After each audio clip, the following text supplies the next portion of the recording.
Baik, bismillahirrahmanirrahim. Assalamualaikum warahmatullahi wabarakatuh. Selamat sore dan salam sejahtera bagi yang beragama lain. Waalaikumsalam warahmatullahi wabarakatuh. Baik, alhamdulillah dalam kesempatan ini kita bisa berjumpa kembali dalam rangka kuliah keperawatan dasar. Ini saya add dulu ya teman-teman yang baru bergabung. Oke. Baik. Untuk pertemuan kita kali ini adalah terkait cara pemberian obat parenteral. Jadi nanti sebelum kita masuk ke ranah praktikum secara online, berhubung ini situasinya pandemi ya, kita terpaksa praktikumnya melalui online. Saya sudah menyiapkan video ya, video terkait topik kita pada sore hari ini. Nanti akan kita simak pada saat setelah kita penyampaian materi. Sebentar, Ge, ini masih ada yang masuk.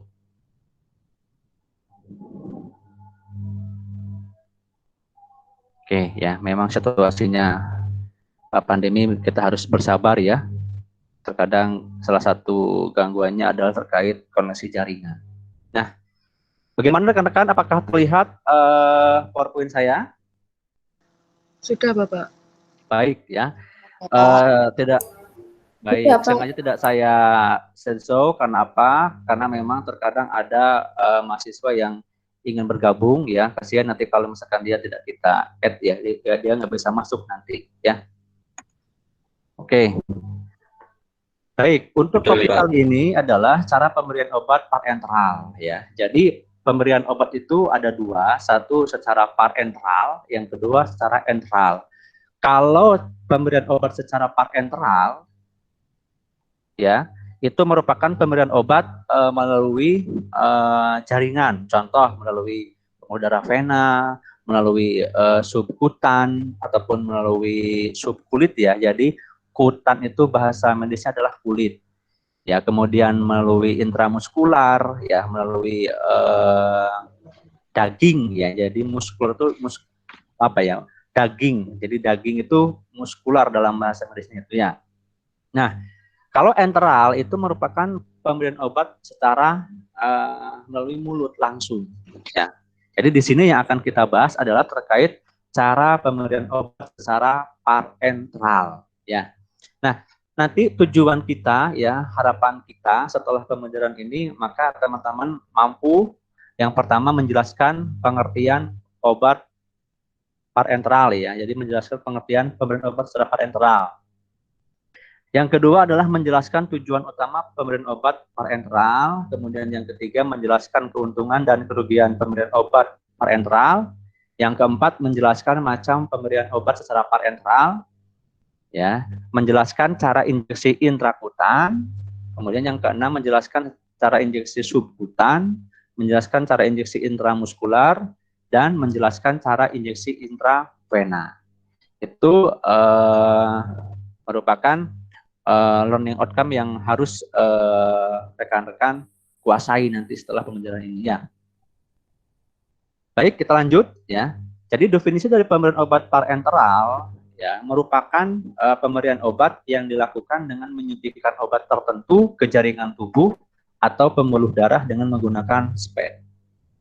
Ya, jadi kalau tadi yang enteral itu langsung ya, biasanya dalam bentuk sirup ataupun obat tablet ya, kemudian dimasukkan ke mulut, kemudian dibarengi dengan air, kan biasanya gitu ya. Itu namanya enteral. Kalau menggunakan SPED itu namanya pemberian obat parenteral ya. Lanjut. Nah, teman-teman, ini merupakan tujuan utama pada pemberian obat secara parenteral ya. Jadi yang pertama tujuannya adalah untuk mendapatkan reaksi yang lebih cepat dibandingkan dengan cara lain. Ya. Kenapa Pak kalau lebih cepat? Kira-kira kenapa kok bisa lebih cepat? Langsung masuk dibandingkan dengan obat melalui mulut. Beredar. Oke, bagaimana? Baik, betul Prof. ya. Kalau Darah. pemberian obat secara parenteral, misalkan secara intravena, itu kan ketika kita menyuntikkan obat, ya, itu akan langsung bercampur dengan darah, ya. Ya, misalkan kita memberikan obat secara intravena. Jadi ketika kita menyuntikkan obat itu, maka obat ini akan bercampur dengan darah, ya, kemudian akan langsung dibawa kembali, ya, oleh darah menuju ke jantung, gitu, ya. Kalau pemberian obat secara intravena. Nah, ketika obat ini berada di jantung, maka langsung dia akan disemprotkan kembali oleh jantung ke seluruh tubuh. Ya, sehingga reaksinya akan lebih cepat dibandingkan dengan obat yang enteral. Jelas nggih? Oleh karena itu kan nama lain dari pembuluh darah vena adalah pembuluh darah balik. Maksudnya apa? Maksudnya begini, setiap komponen darah yang ada di dalam pembuluh darah vena itu, maka dia akan balik ke jantung. Begitupun dengan obat yang kita suntikan itu, ya. Jadi dia akan kembali ke jantung. Ya, sebentar ada yang masuk. Kasihan.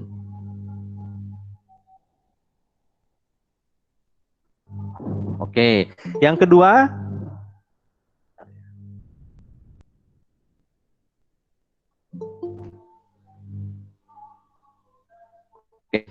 adalah untuk memperoleh reaksi setempat. Ya, biasanya tes alergi. Ya, ini biasanya dilakukan secara intrakutan. Ya, sebentar ya.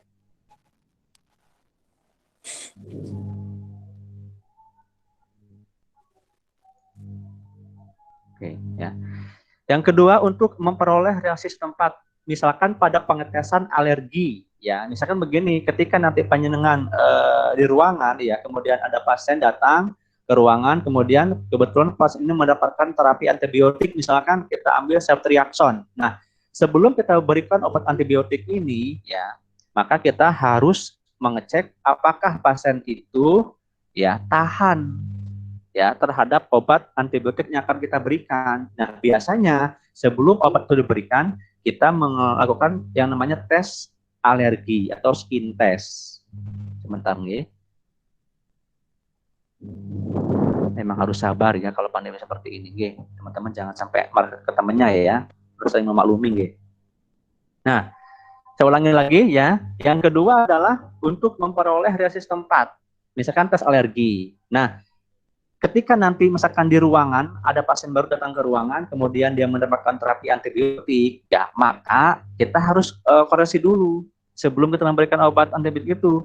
Dengan cara bagaimana? Tanyakan kepada pasien, ya, apakah sudah pernah sebelumnya mendapatkan obat misalkan ceftriaxone? Kalau misalkan sudah, ya, kemudian sampaikan apakah tidak ada reaksi alergi ketika obat diberikan? Tidak ada, baru aman. Tetapi kalau misalkan pasien pertama kali belum mendapatkan, ya belum pernah mendapatkan obat itu, maka kita harus melakukan yang namanya skin test, ya, atau secara intrakutan mengecek apakah pasien itu tahan atau enggak terhadap obat yang akan kita berikan.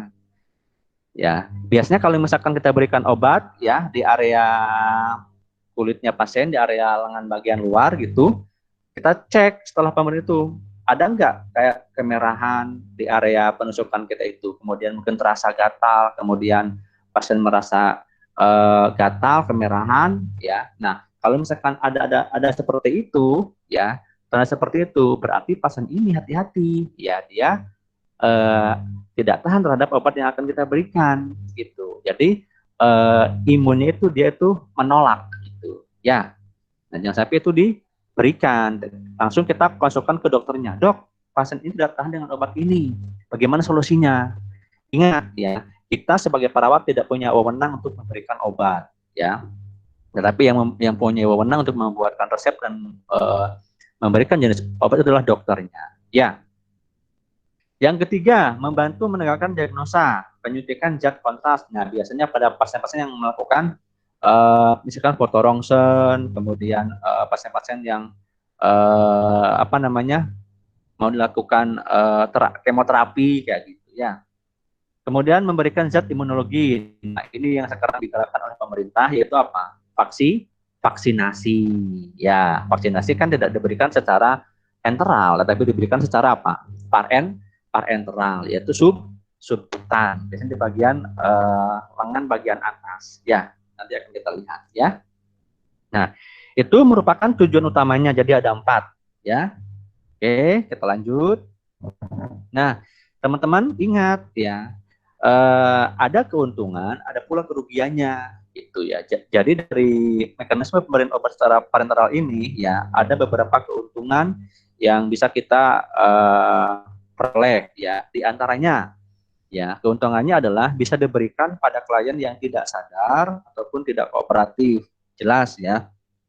Kalau misalkan pasien tidak sadar, kan tidak mungkin kita memberikan obat misalkan antibiotik melalui mulut ya.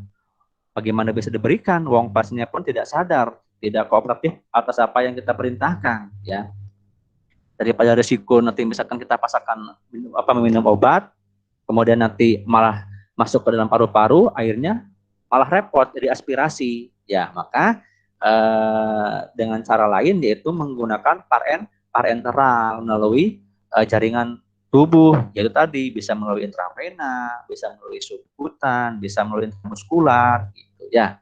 Yang kedua, bisa diberikan bila obat tidak dapat diabsorpsi melalui gastrointestinal. Nah, ya, artinya apa? Kalau misalkan obat-obat tertentu ya sangat sulit dicerna oleh gastrointestinal, ya, yaitu organ pencernaan, ya, lambung dan usus, ya, maka bisa kita berikan secara parenteral, ya. Yang ketiga adalah obat dapat diabsorpsi lebih cepat. Ya, tadi saya sampaikan, ya, kenapa kok bisa lebih cepat? Itu tadi ketika kita memasukkan obat misalkan ke intravena, maka si obat ini akan dibawa kembali ke jantung, kemudian dari jantung akan disemprotkan kembali ke seluruh tubuh ya, sehingga nanti akan menuju ke bagian seluruh tubuh ya. Oke. Kemudian kerugiannya apa, Pak? Yang pertama, klien terutama anak merasa takut atau cemas. Nah, kalau kita melihat di rumah sakit nih, dulu kan fenomena begini, ketika anak itu dirawat di rumah sakit, kemudian ada perawat ya ataupun dokter dengan seragamnya putih-putih membawa stetoskop misalkan di leher ya, taruh. Sebelum kita memberikan terapi ya, ketika anak ini melihat sosok seorang perawat ataupun dokter yang menggunakan pakaian putih-putih, dia sudah menangis gitu.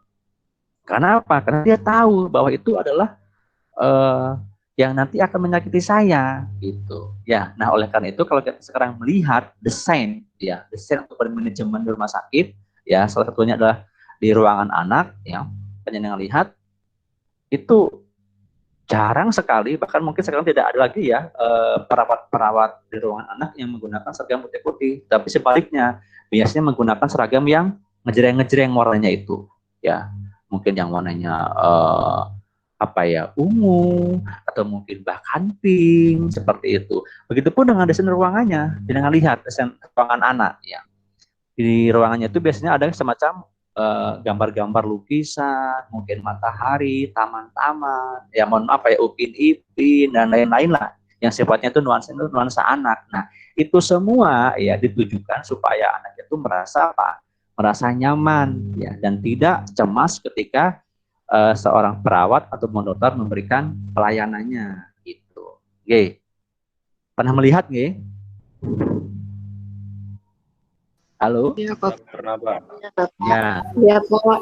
Jadi itu merupakan tekniknya ya, teknik ruangan, manajemen ruangan ya, supaya anak itu merasa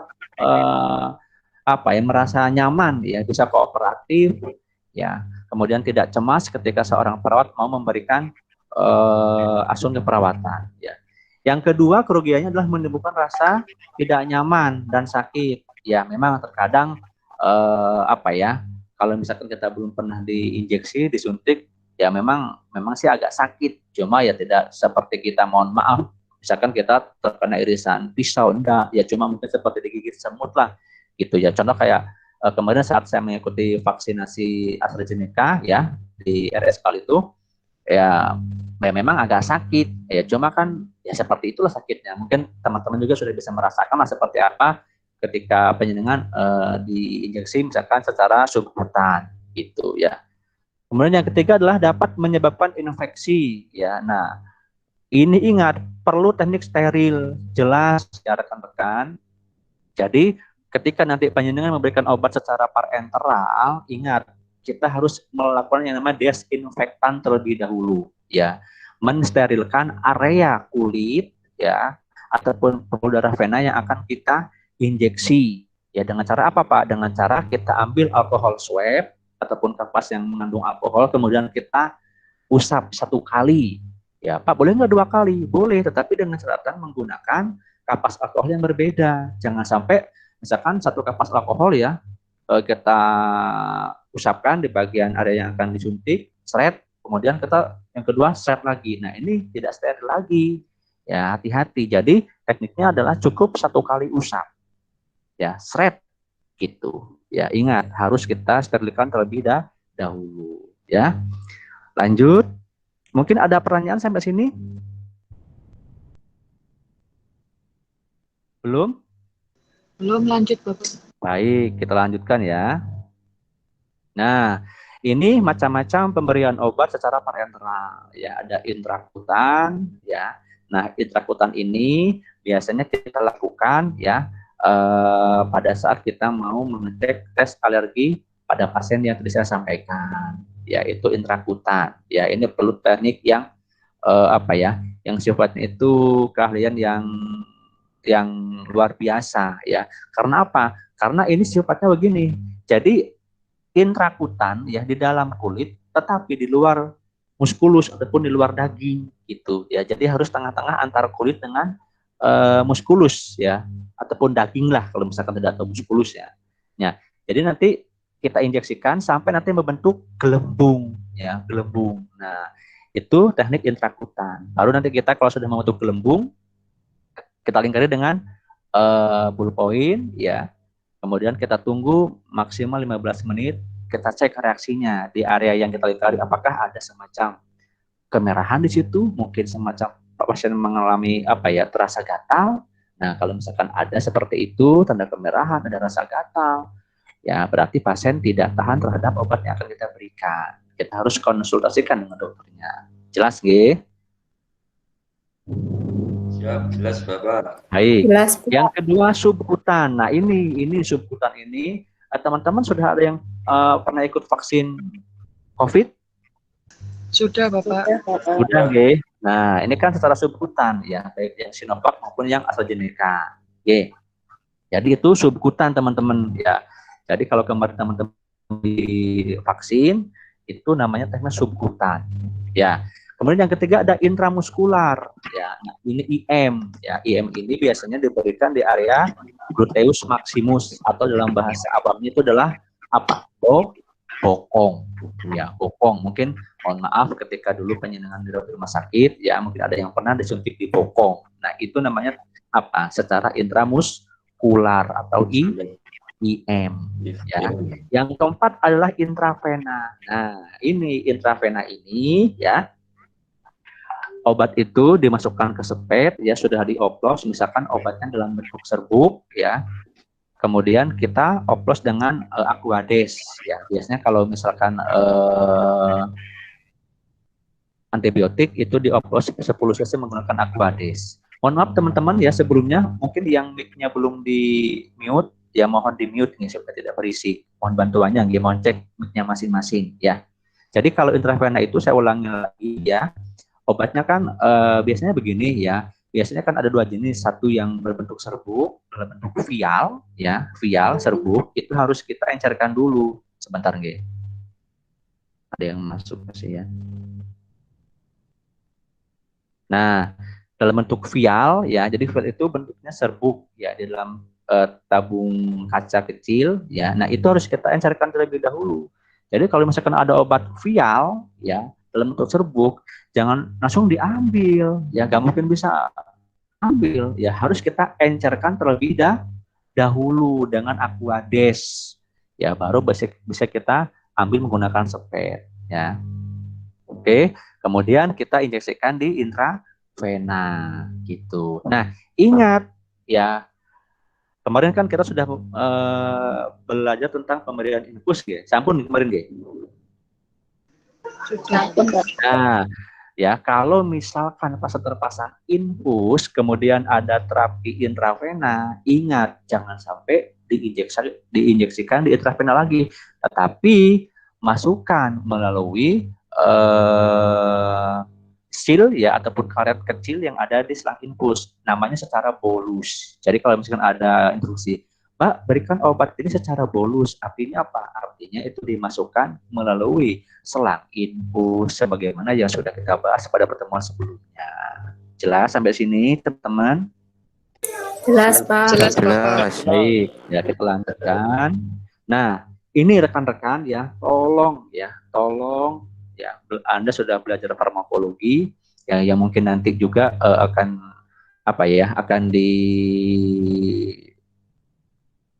akan dipandu ya, akan diajar ya oleh Buket 2 ya. Nah, teman-teman, hal-hal yang perlu diperhatikan pada saat injeksi itu di antaranya ini ya, ada 9 item yang harus kita perhatikan. Ingat ya, pemberian obat itu harus pertama benar pasien. Jangan sampai ketika sampean memberikan obat salah pasien. Mohon maaf, kita tahu bahwa obat itu merupakan racun. Kok bisa, Pak? Nggak sampai percaya. Ya, sampai lihat banyak sekali kasus bunuh diri ya dengan cara minum obat overdosis. Nah, berarti kan obat itu kan racun. Ya, hati-hati. Ya, obat itu racun, tetapi berhubung diberikan secara dosisnya yang tepat ya dengan perhitungan dokter, ya maka kondisi tubuh kita bisa menerima mekanisme dari kerja obat itu. Ya, tetapi kalau misalkan kita berikan secara berlebih, maka obat itu bisa membunuh seseorang. Hati-hati, apalagi obat-obat yang sifatnya emergensi, yang berhubungan dengan misalkan kerja jantung, kerja ginjal, ataupun kerja saraf otak. Ya. Ini harus hati-hati sekali. Tolong, ya. Saya ulangi, tolong ya. Jadi perawat harus mengetahui ya ketika mau memberikan obat, kita pertama harus benar pasien. Yang kedua benar obatnya. Jangan sampai salah. Ya. Jadi yang pertama benar pasien tadi, misalkan begini, di ruangan, ingat ya, dalam satu ruangan tidak menutup kemungkinan satu ruangan mempunyai dua pasien yang namanya sama, ya, bahkan mungkin rupanya juga sama, ya, bahkan mungkin tanggal lahirnya pun sama. Ya, Pak Anda? Iya, Bapak. Saya tanya, kira-kira apa yang membedakan di antara kedua pasien ini? Siapa yang tahu? Rekam medis. Rekam mediknya, Bapak. Betul, nomor rekam medisnya. Tolong saya ulangi lagi ya. Yang membedakan pasien satu dengan pasien yang lain, walaupun dia namanya sama, rupanya juga sama, tanggal lahirnya sama, di ruangan yang sama, dengan penyakit yang sama, ya, maka yang membedakan ya di antara keduanya ini adalah nomor rekam medis. Tolong ya, jangan sampai Anda salah pasien. Harus benar pasien kalau memberikan obat.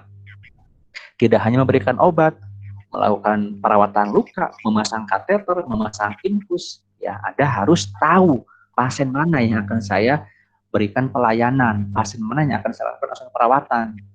Ya, jangan sampai Anda salah pasien, hati-hati sekali. Ya mohon maaf, semisal Anda salah pasien, ya misalkan Anda mau merawat luka, ya mungkin sifatnya tidak tidak berhubungan dengan nyawa pasien, ya karena Anda hanya merawat luka. Bayangkan kalau Anda salah pasien, ya padahal tujuan Anda mau memberikan obat misalkan yang berhubungan dengan mekanisme kerja jantung, ya, ataupun misalkan obat-obat yang berhubungan dengan sistem saraf pusat, misalkan kita ambil contoh sitikolin, ya Anda salah pasien. Nah, bagaimana nanti reaksinya?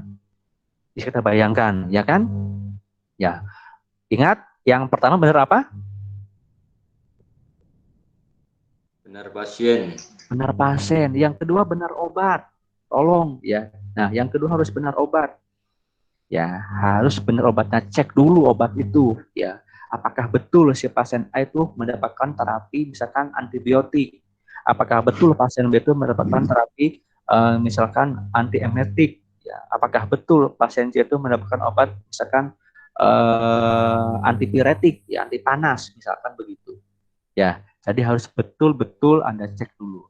Yang ketiga benar dosis. Ya. Nah, ini juga harus sampean cek. Ya, sampean cek di hasil visitasi dengan mohon maaf visitasi.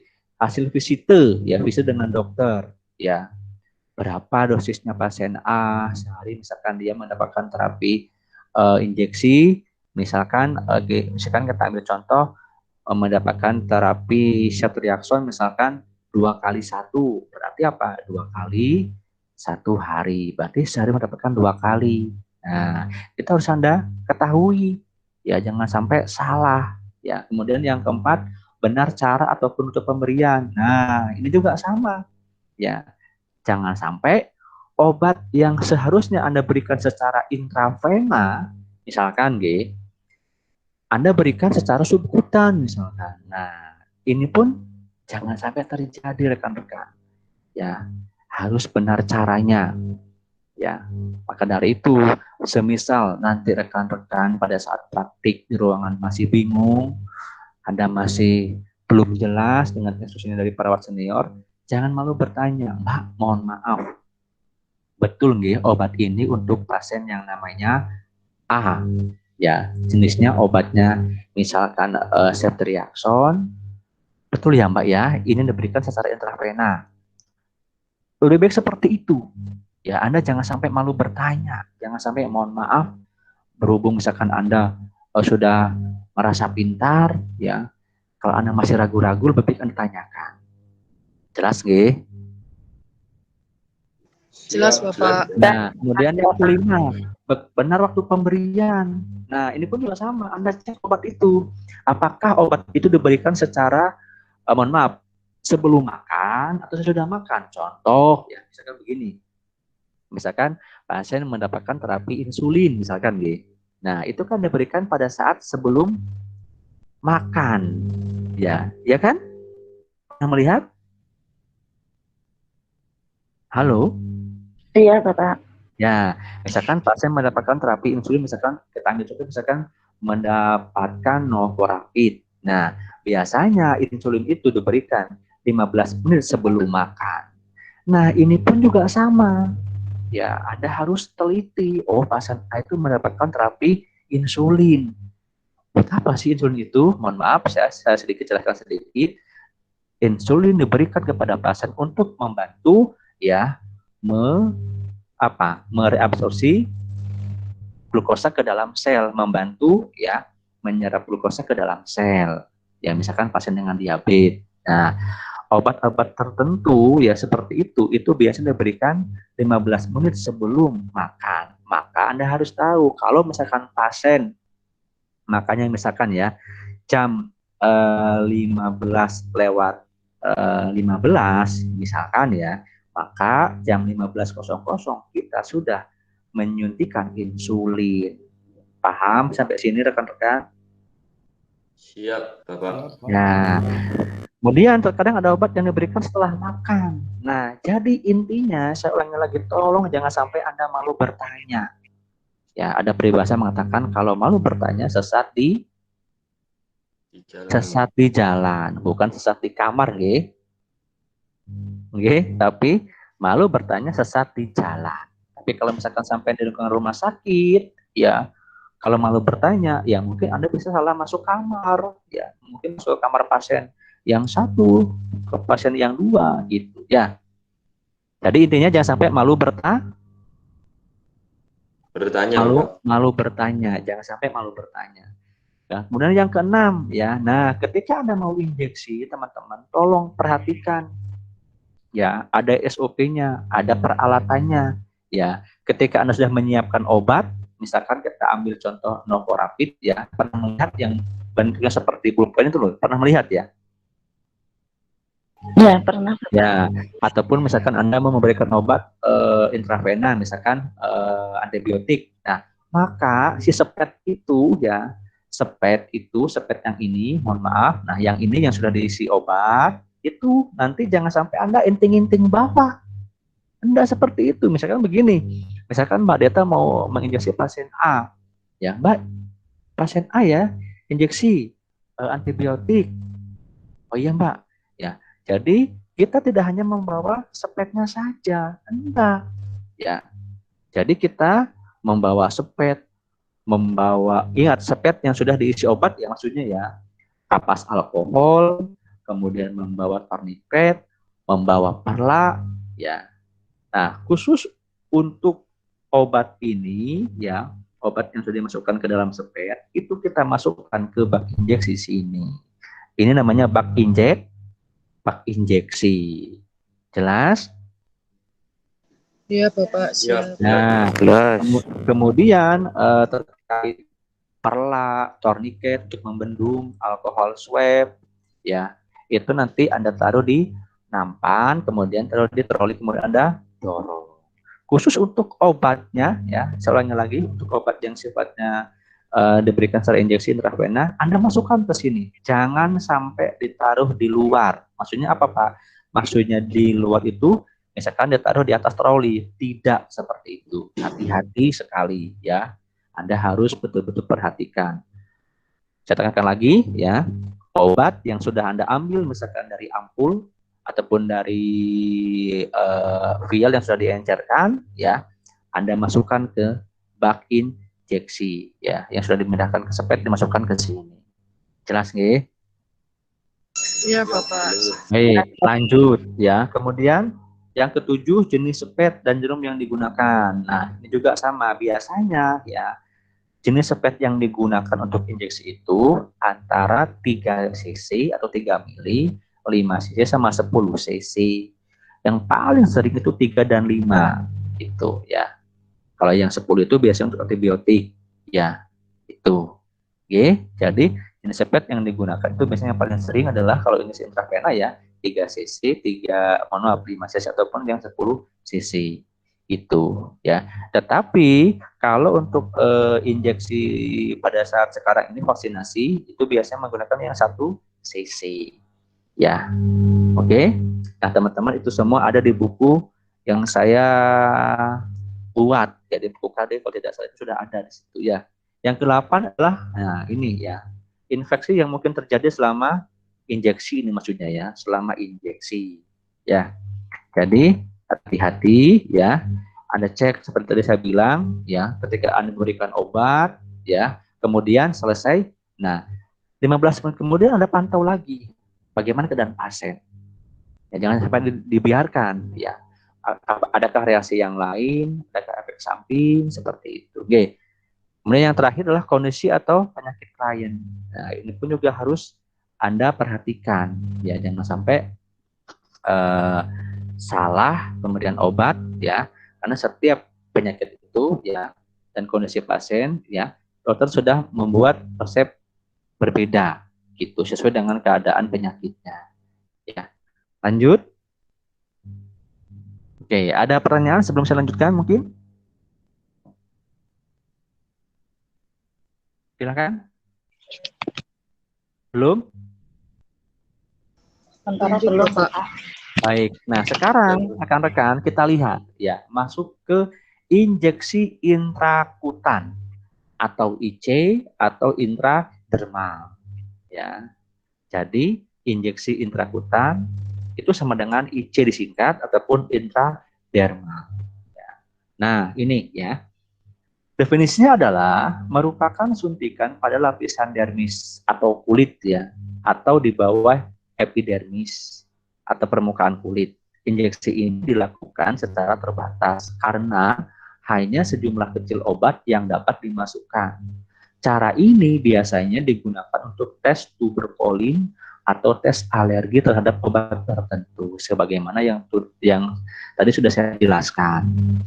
Area yang lazim digunakan adalah lengan bawah, bagian dalam, dada bagian atas, dan punggung area skapula. Yang paling sering dilakukan oleh perawat di ruangan ketika saya dulu praktik, itu bagian yang ini. Nah, yang lengan bawah. Ini contohnya teman-teman, ya. Untuk saya perbesar, terlihat nggih? Terlihat? Siap. Iya, Bapak. Lihat, sepet yang digunakan kalau untuk tes alergi ataupun tes tuberkulin itu sepet yang 1 cc, 1 mili. Ya, sama dengan kemarin pada saat vaksinasi. Ya, lihat teman-teman di sini.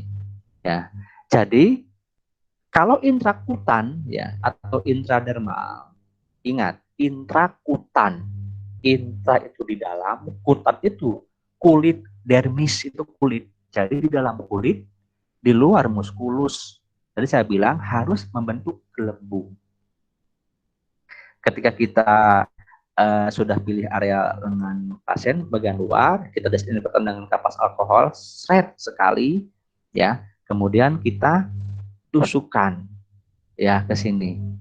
Nah, ini perlu kehati-hatian, ya.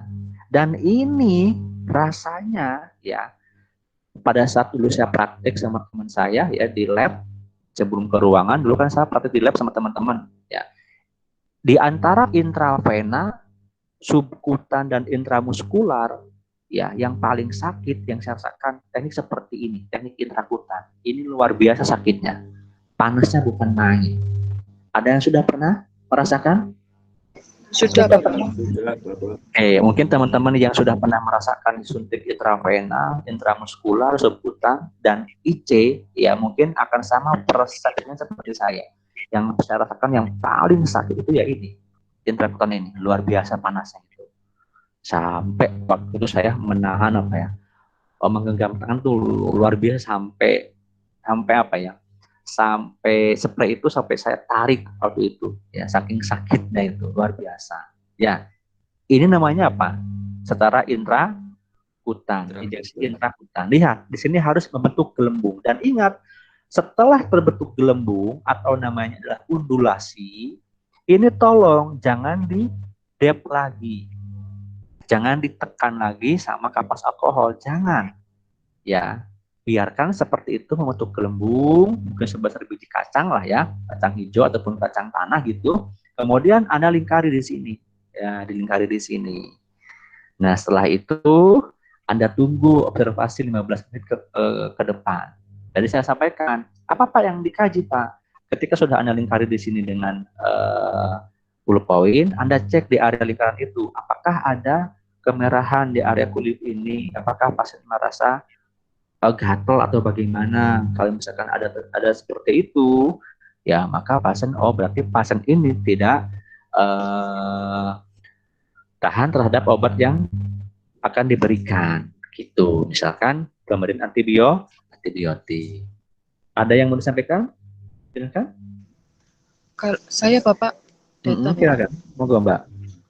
Kalau intrakutan itu kalau memasukkan apa itu Bapak namanya obatnya itu jarumnya itu harus tidur begitu seperti yang digambar gitu kan? Iya. Jadi derajatnya ya, derajat penyuntikannya itu berkisar antara 10 sampai 15 derajat. Kenapa, Pak? Kalau intramuskular ya yang disuntik di bokong itu 90 derajat. Nanti akan kita lihat. Ya, kalau subkutan, kalau misalkan teman-teman yang kemarin pernah vaksinasi itu antara 30 sampai 45 derajat. Ya. Nah, kalau intrakutan itu antara 10 sampai 15 derajat. Kenapa? Karena tujuan kita, ya ingat, ya keberhasilan dari intrakutan ini akan terlihat jika Anda sudah membentuk gelembung ini. Jadi kita tusukan sepet ini ya dengan derajat antara 10 sampai 15 derajat, dimasukkan, ditusukkan ya si jarumnya itu, ya si needle-nya ini, kemudian baru kita dorong ya sepetnya ini. Anda lihat kan? Dorong. Ya, ketika didorong Anda lihat apakah sudah ada gelembung. Ya, gelembungnya jangan sampai pecah. Jangan sampai pecah. Kalau pecah berarti itu gagal. Ya, jadi yang namanya skill harus sering dilatih.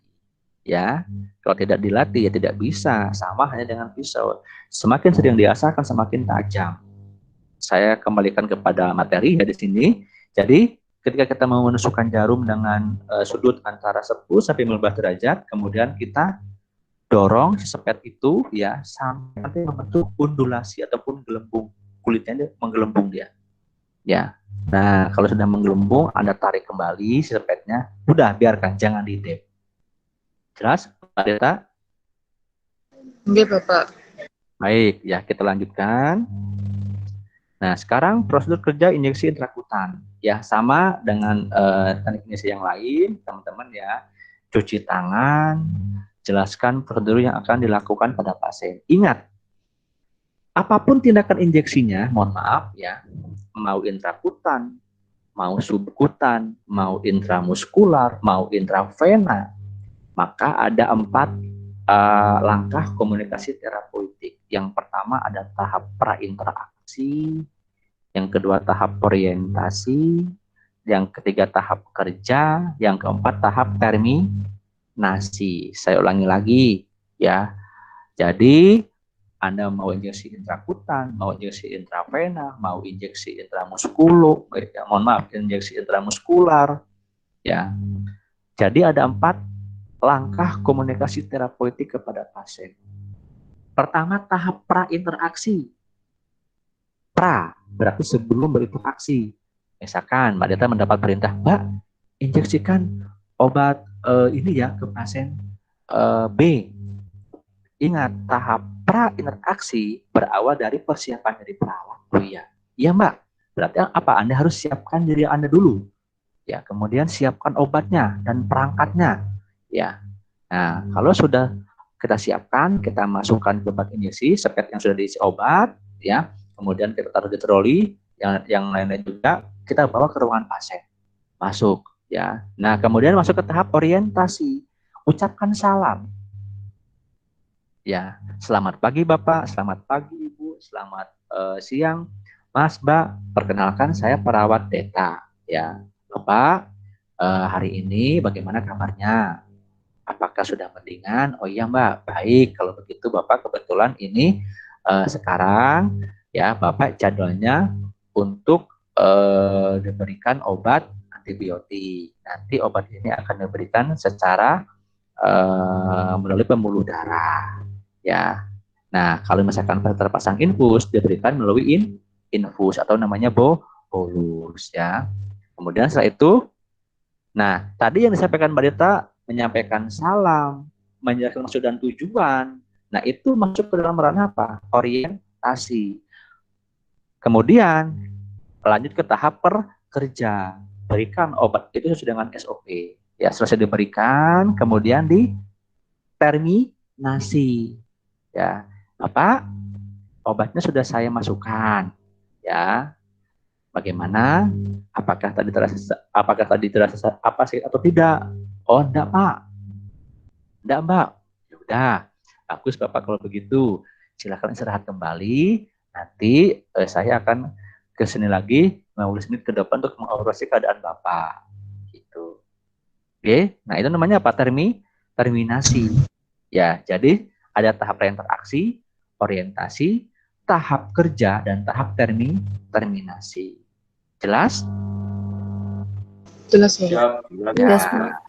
Nah, ini merupakan prosedur kerja injeksi intrakutan. Sama, baik intrakutan, intramuskular, intravena, ataupun subkutan. Pertama, cuci tangan. Jelas ya, cuci tangan wajib. Kemudian pakai handscoon. Ya, jelaskan prosedur yang akan dilakukan pada pasien, bebaskan daerah yang akan disuntik. Bila menggunakan baju lengan panjang, maka kita sing-singkan. Ya, misalkan kita mau menyuntikkan obat tes alergi, misalkan antibiotik. Ya, nah kita sing-singkan. Kemudian yang keempat, pasang perla ataupun pengalas. Ya, yang kelima, ambil obat untuk tes alergi, kemudian larutkan atau encerkan ya dengan Aquades. Ya, ambil 0,5 cc. Ya, kemudian encerkan lagi sampai kurang lebih 1 cc dan siapkan pada bak injeksi atau yang steril ya. Ya, ingat.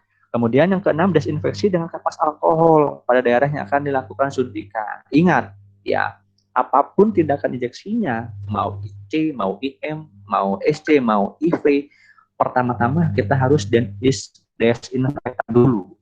Ya. Nah, kemudian tegangkan dengan tangan kiri daerah yang akan disuntik, ya. Lakukan penusukan dengan lubang, ya. Oke, dengan sekian derajat, ya. Nah, ada yang mengatakan 15 sampai 20, ya. Ada yang mengatakan antara 10 sampai 15, ya. Kemudian suntikan sampai terjadi gelembung.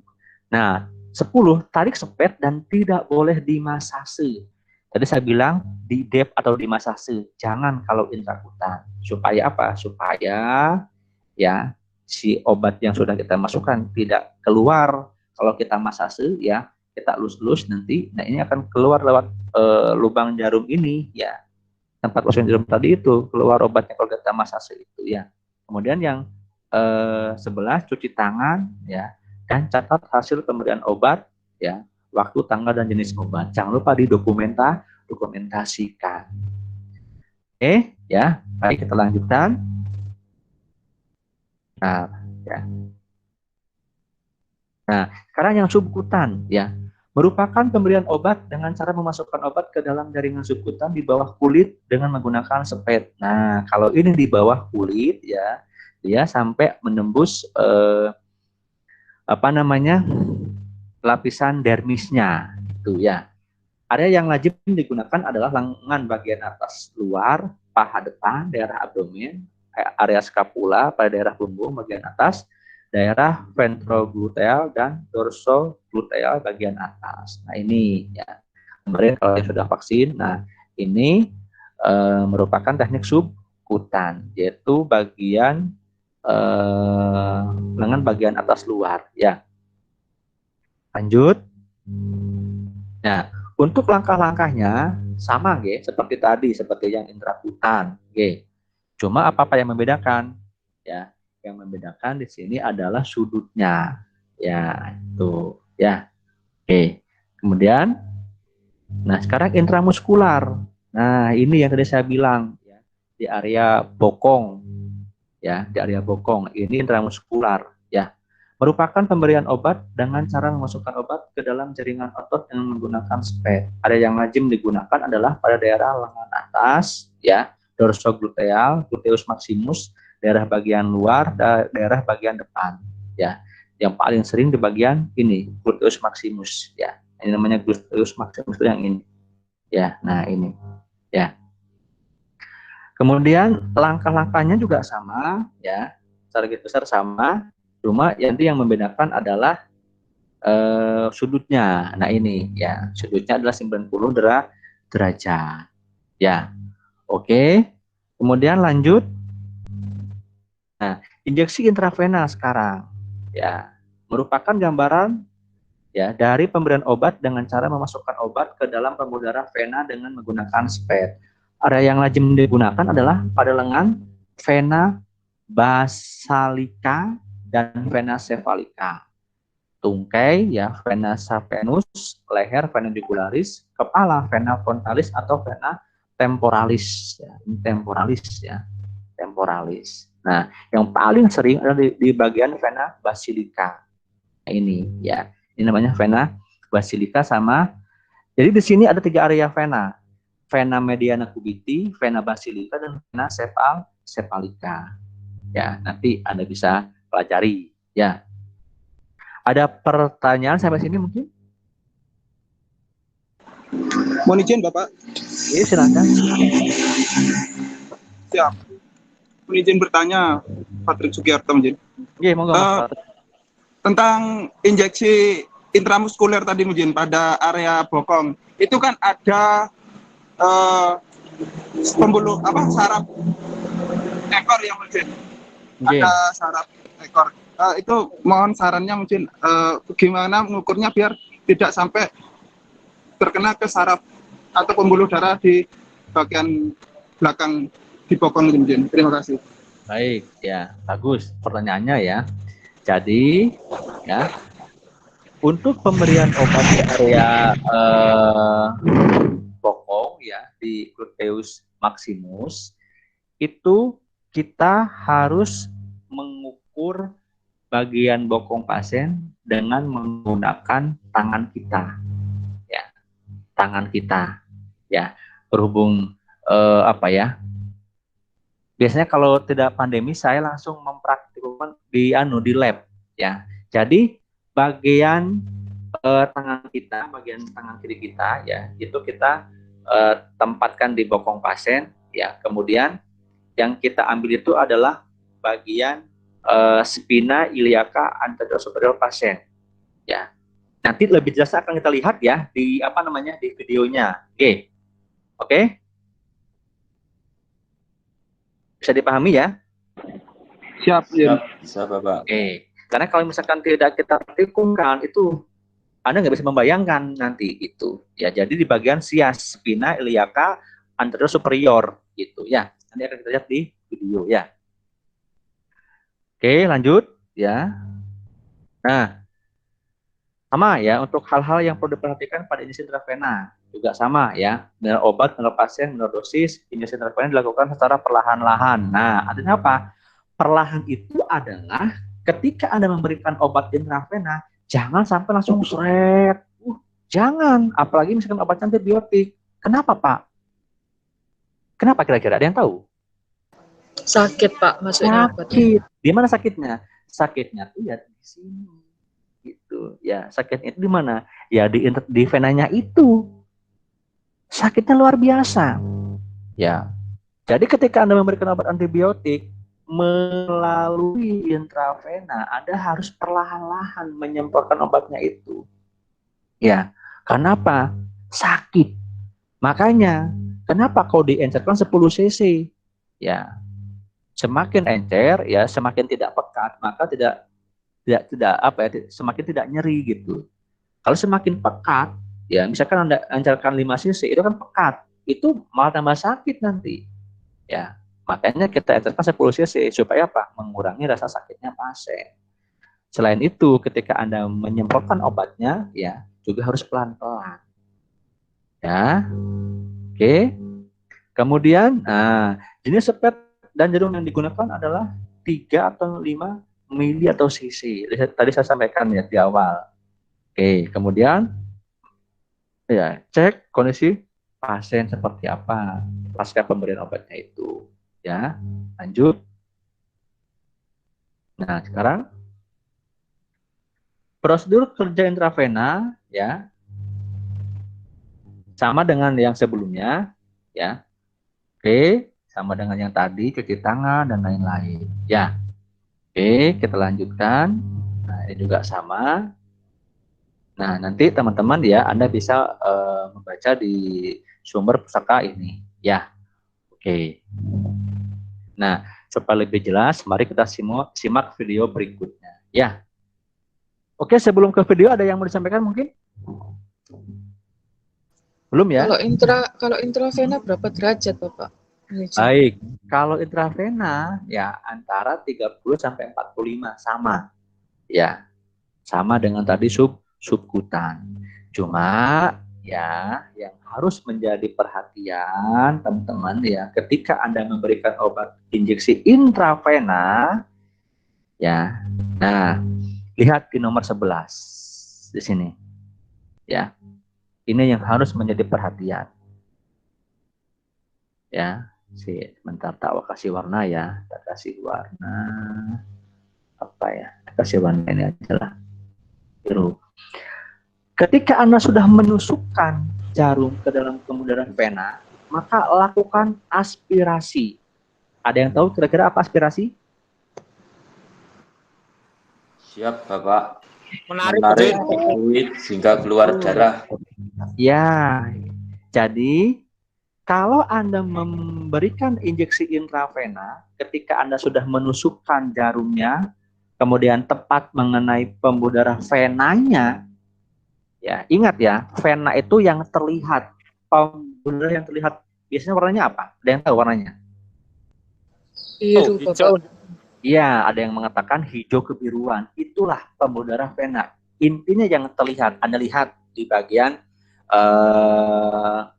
vena metakarpal, ya.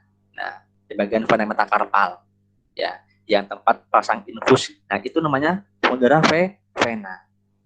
Ya, ketika Anda memasukkan obat ke pembuluh darah vena, misalkan di vena mediana cubitis, ya, Anda jangan lupa aspirasi dulu atau ditarik sepetnya itu. Anda pastikan apa? Apakah ada darah yang masuk ke dalam sepetnya? Lihat, kalau ada darah yang bercampur dengan obat ketika kita tarik, ya, oh berarti sudah tepat mengenai apa? Pembuluh darah vena. Kemudian semprotkan perlahan. Kalau pasien tidak terpasang infus. Jelas? Halo? Jelas. Iya, Bapak.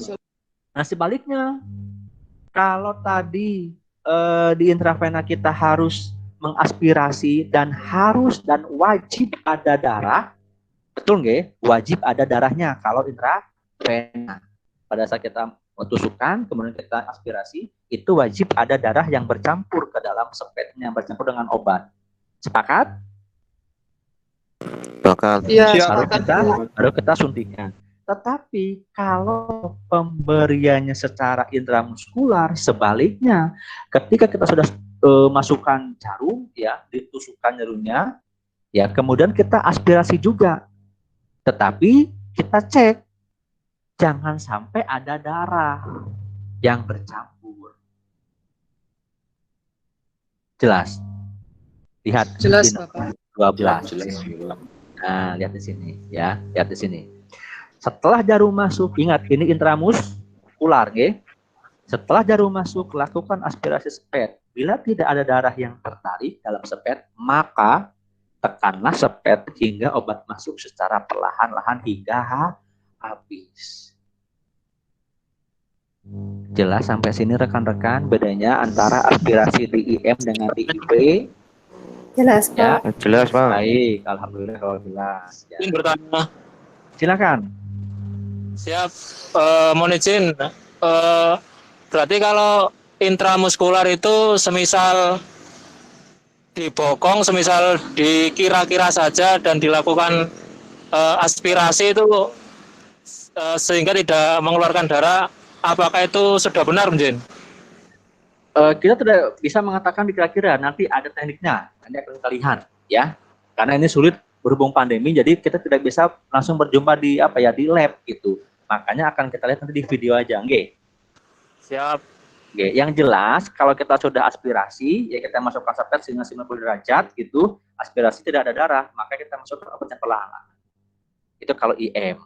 Kalau IV wajib ada darah ketika kita aspirasi. Oke, sepakat nggih? Ya, Pak.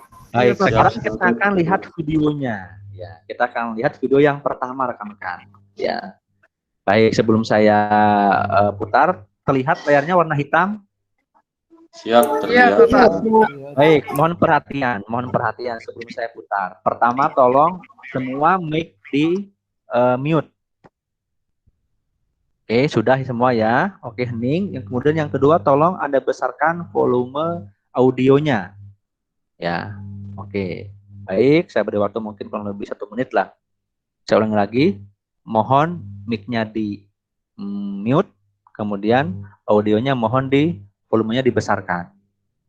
Ya, supaya apa? Supaya Anda terdengar dengan jelas ya. Kemudian yang paling penting juga pastikan koneksinya stabil internetnya. Ya, baik, kita mulai ya. Kita melihat video yang pertama. Ya. Bismillahirrahmanirrahim. Sebentar, terdengar suaranya? Terdengar, Bapak. Tenang dan jelas. Dengar ya. Baik, jadi video ini saya ambil dari aplikasi pembelajaran Alter ya. Baik, kita lihat.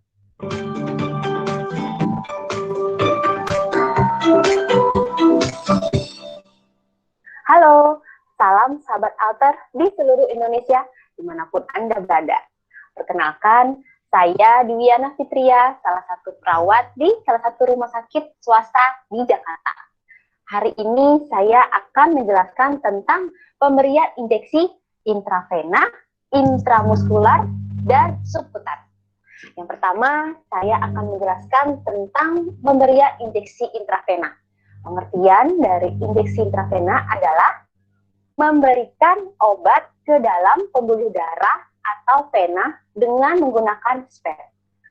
Tujuannya adalah yang pertama, memperoleh reaksi yang lebih cepat dibandingkan dengan injeksi parenteral yang lain. Yang kedua, menghindari kerusakan jaringan. Kemudian yang ketiga, memberikan obat dalam volume yang lebih besar. Lalu alat-alat yang diperlukan adalah bak spet, kemudian spet, tergantung kebutuhan, ada sampai 3 cc, 5 cc, atau 10 cc.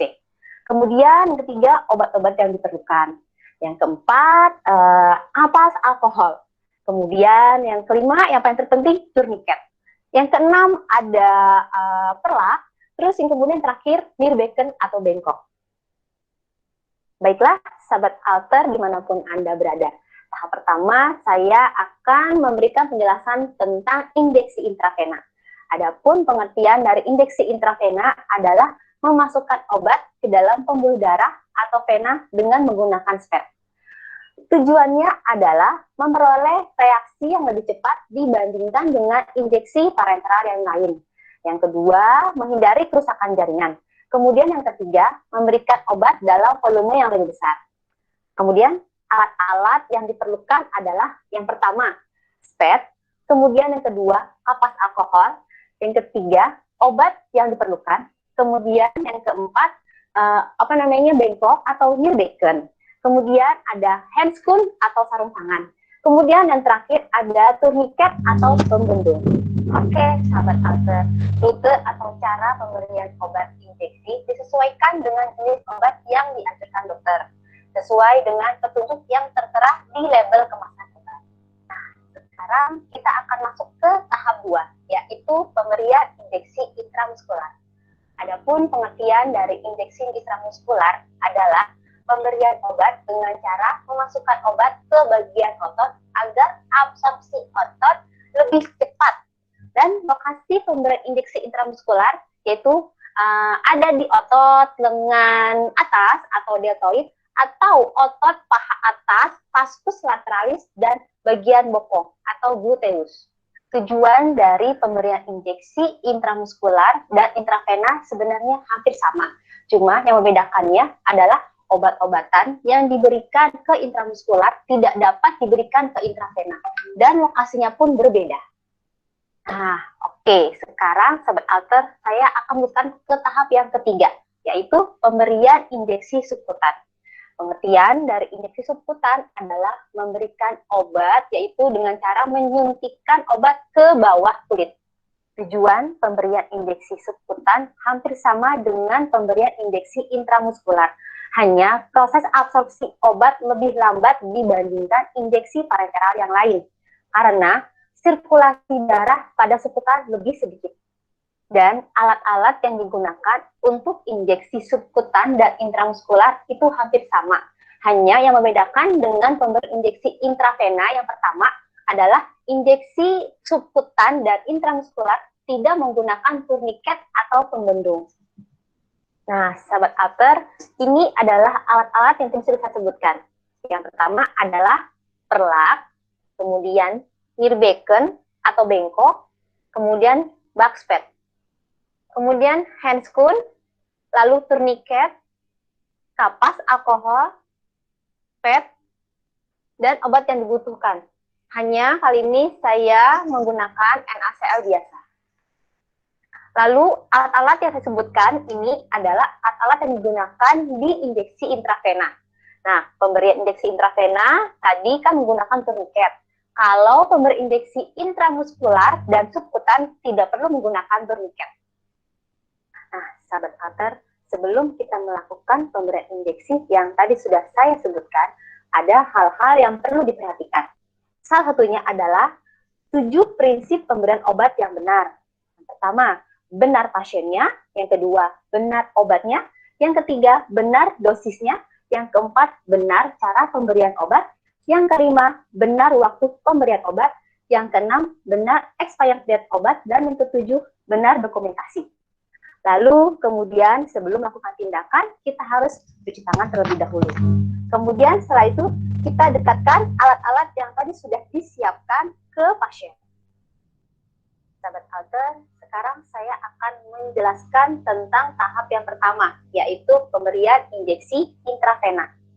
Sebelum melakukan tindakan, sebaiknya kita cuci tangan terlebih dahulu. Kemudian setelah cuci tangan, kita pasang handscoon bersih.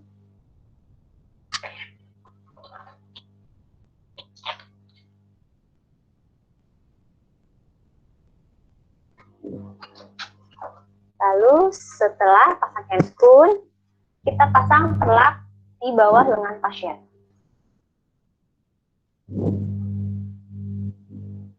Kemudian, kita harus tentukan dulu lokasi yang akan kita berikan suntikan.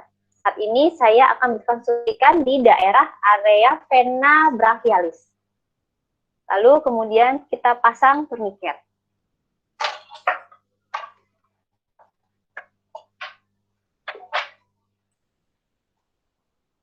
Dan yang perlu diperhatikan lagi adalah jangan sampai kulit pasien terjepit oleh turniket yang kita pasang.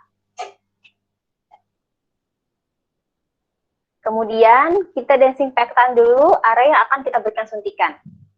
Kita dekatkan dulu bengkoknya.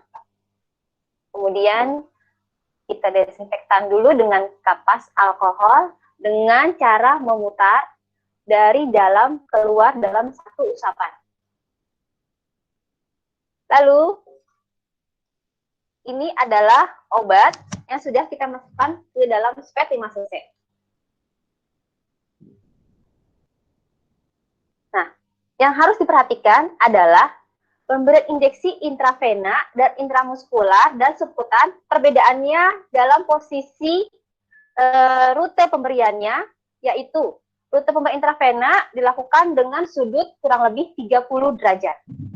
Sebelum kita suntikan ke pasiennya, terlebih dahulu kita tanyakan ke pasiennya, Bapak mohon maaf, ini akan sakit sedikit ya. Lalu kita aspirasi dulu. Nah, jika sudah terlihat darah pada ujung needle, berarti tandanya tusukan kita sudah benar ke area pembuluh darah. Setelah terlihat darah sudah keluar sedikit, kita lepaskan turniket. Lalu kita masukkan obat dengan cara perlahan.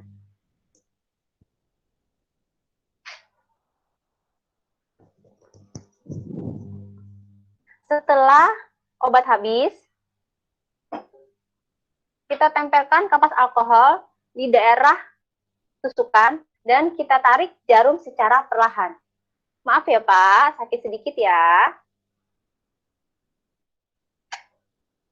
Setelah itu, kita fiksasi daerah tusukan bisa dengan menggunakan plester. Nah, selesai kita melakukan pemberian injeksi intravena, kita latihkan alat-alat terlebih dahulu.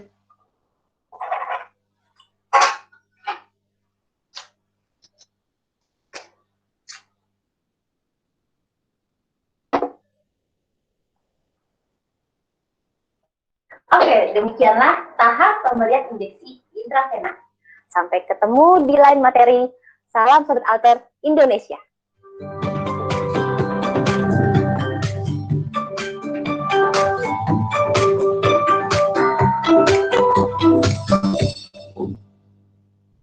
Baik, kita akan putar lagi video yang kedua ya. Kalau tadi kan intravena, sekarang kita lihat yang intramuskular.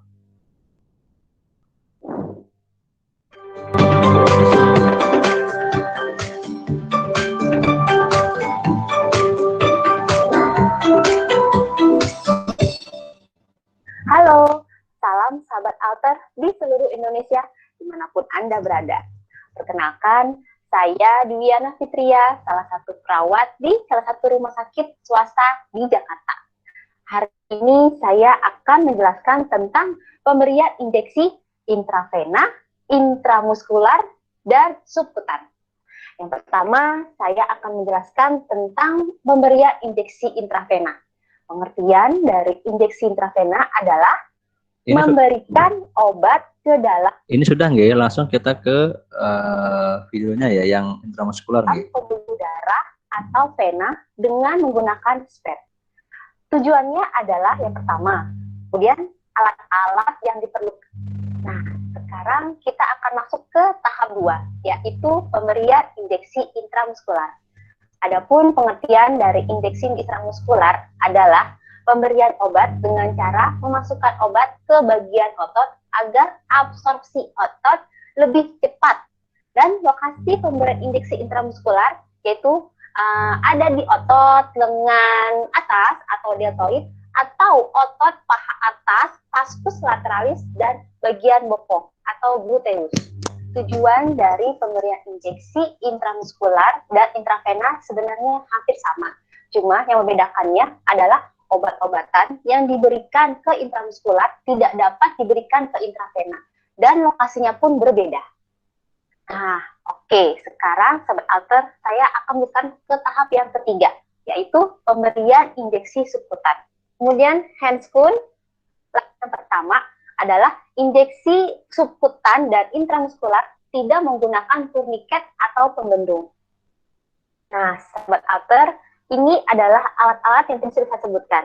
Yang pertama adalah perlak, kemudian hirbeken atau bengkok, kemudian backspad, kemudian handscoon, lalu turniket, kapas alkohol, pad, dan obat yang dibutuhkan. Hanya kali ini saya menggunakan NaCl biasa. Lalu alat-alat yang saya sebutkan ini adalah alat-alat yang digunakan di injeksi intravena. Nah, pemberian injeksi intravena tadi kan menggunakan turniket.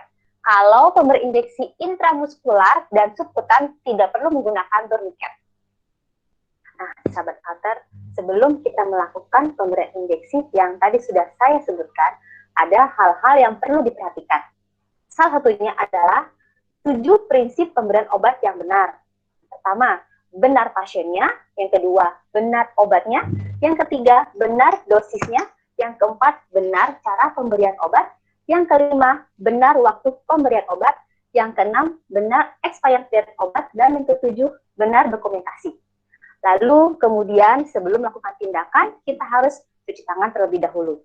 Kemudian setelah itu, kita dekatkan alat-alat yang tadi sudah disiapkan ke pasien. Sebelum kita melakukan suntikan intramuskular, kita tentukan dulu lokasi yang akan kita suntik, yaitu 3 jari di bawah pangkal bahu, yaitu kurang lebih sekitar sini. Kemudian kita desinfektan dengan kapas alkohol. Sama seperti tadi, posisi dengan cara memutar dari dalam keluar. Oke, setelah itu kita ambil obat yang akan diberikan. Lalu, pemberian intramuskular ini yang membedakannya adalah kita harus mencubit sedikit daerah yang akan kita suntik. Nah, dan posisi dari intramuskular ini adalah kurang lebih 90 derajat. Maaf ya Pak, kita suntik dulu ya Pak. Lalu jangan lupa kita aspirasi. Pastikan tidak ada darah yang kita aspirasi. Bila benar-benar tidak darah, berarti suntikan ini benar. Kemudian kita masukkan obat dengan cara perlahan. Setelah itu, kita tempelkan kapas alkohol di daerah suntikan dan kita tarik jarum dengan perlahan. Nah, suntikan intramuskular ini agak sedikit sakit. Jadi kita massage daerah suntikan untuk mengurangi rasa nyeri dengan gerakan memutar. Oke. Pemberian intramuskular ini karena tidak ada darah, jadi kita tidak perlu fiksasi. Nah, selesai kita melakukan injeksi intramuskular, jangan lupa kita rapikan alat-alat terlebih dahulu.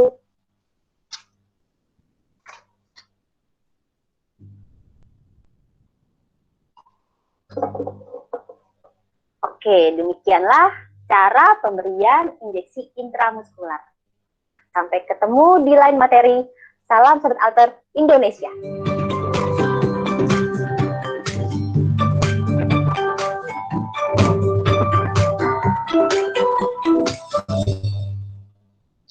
Kita lanjut ke video yang terakhir ya.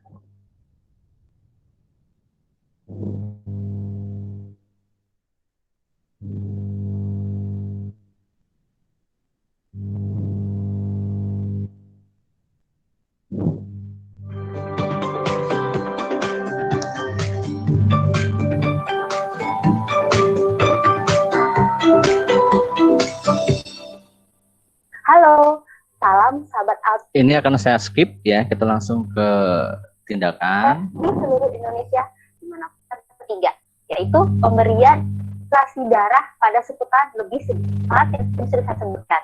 Yang pertama adalah perlak, kemudian nyerbeken atau bengkok, kemudian bakspet, kemudian handscoon, lalu tourniquet, kapas alkohol, pet, dan obat yang dibutuhkan. Hanya kali ini saya menggunakan NaCl biasa. Lalu alat-alat yang saya sebutkan ini adalah alat-alat yang digunakan di injeksi intravena. Nah, pemberian injeksi intravena tadi kan menggunakan tourniquet. Kalau pemberi injeksi intramuskular dan subkutan tidak perlu menggunakan tourniquet. Nah, sahabat alter, sebelum kita melakukan pemberian injeksi yang tadi sudah saya sebutkan, ada hal-hal yang perlu diperhatikan. Salah satunya adalah 7 prinsip pemberian obat yang benar. Pertama, benar pasiennya. Yang kedua, benar obatnya. Yang ketiga, benar dosisnya. Yang keempat, benar cara pemberian obat. Yang kelima, benar waktu pemberian obat. Yang keenam, benar expired date obat. Dan yang ketujuh, benar dokumentasi. Lalu kemudian sebelum melakukan tindakan, kita harus cuci tangan terlebih dahulu. Kemudian setelah itu, kita dekatkan alat-alat yang tadi sudah disiapkan ke pasien. Oke, sahabat alter, sekarang saya akan menjelaskan tentang pemberian injeksi subkutan, yaitu tahap yang terakhir, tahap ketiga. Nah, sebelum kita melakukan injeksi subkutan, jangan lupa cuci tangan terlebih dahulu. Kemudian, kita pasang handscoon.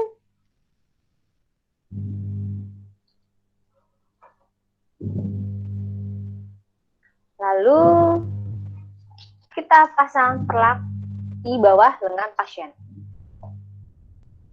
Nah, sebelum kita melakukan suntikan subkutan, kita harus tentukan dahulu lokasi penyuntikannya. Lokasi injeksi subkutan dan intramuskular hampir sama, yaitu 3 jari dari pangkal bahu atau pundak. Kurang lebih sama di daerah sekitar sini. Oke, kemudian kita desinfektan terlebih dahulu, sama seperti sebelumnya dengan cara memutar dari dalam keluar dengan 1 sapan. Lalu ini obat yang sudah disiapkan.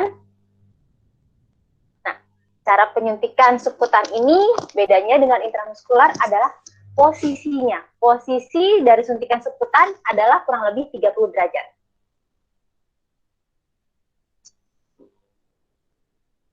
Oke, maaf ya Pak, suntik dulu ya. Masukkan suntikannya. Jangan lupa aspirasi terlebih dahulu. Nah, pastikan aspirasinya tidak ada darah. Karena jika tidak ada darah, berarti suntikannya pas di bawah lapisan kulit. Kemudian, kita masukkan obat secara perlahan.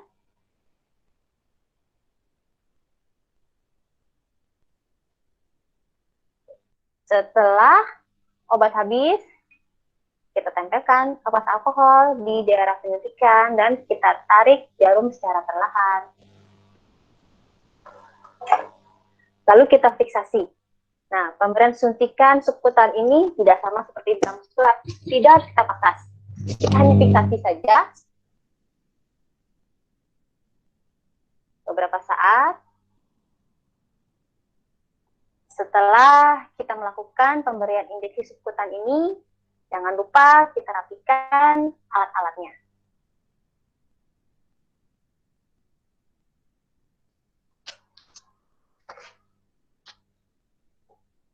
Ya, demikianlah cara pemberian injeksi subkutan. Sampai ketemu di lain materi. Salam Sobat Alter Indonesia.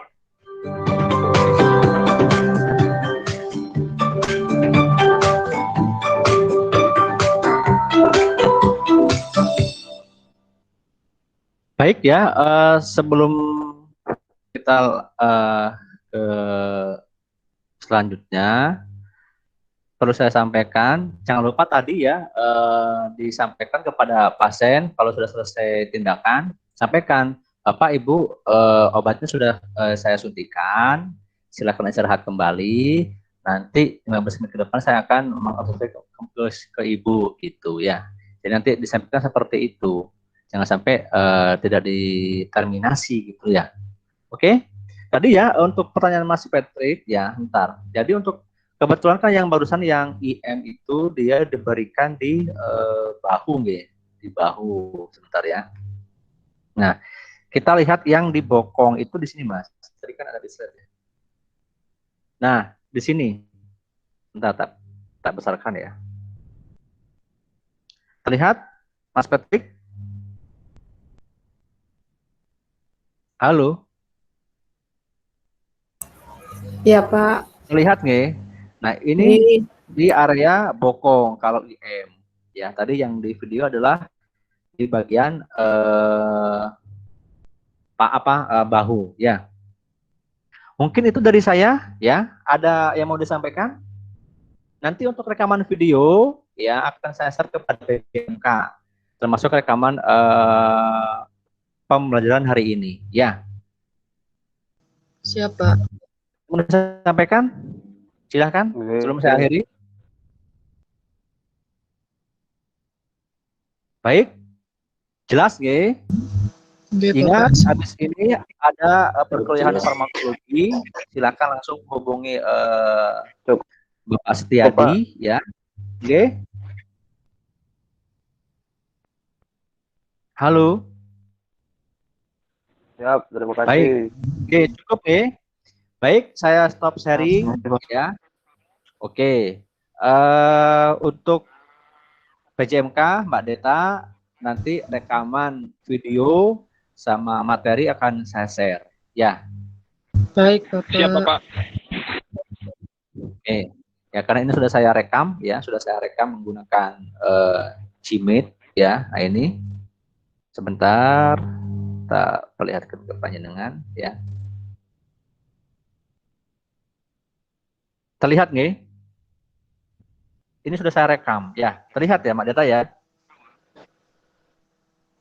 Iya, Bapak, sudah. Bentar. Ini ya. Ini sudah kami rekam ya.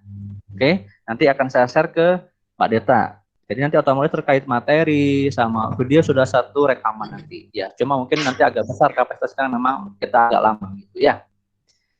Baik, tadi saya cukup sekian, saya akhiri ya. Jangan lupa tetap belajar ya, walaupun situasi pandemi. Mudah-mudahan segera berakhir pandemi ini sehingga nanti kita bisa berjumpa terkait praktikum langsung di laboratorium ya. Mohon maaf artikel kesalahan. Saya akhiri. Wassalamualaikum warahmatullahi wabarakatuh. Selamat sore dan salam sejahtera.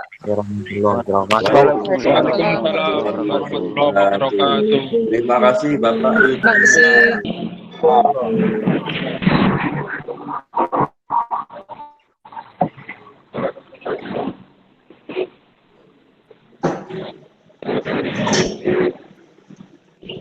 Live ya, kita live ya, rekan-rekan, atau tetap di sini? Sepertinya live ya, Bapak. Dulu aja, Mbak. Live aja, nggih. Soalnya ini tadi linknya yang buat Pak Dedi. Nggih. Siap. Live dulu aja, Mbak. Makasih banyak, Mbak.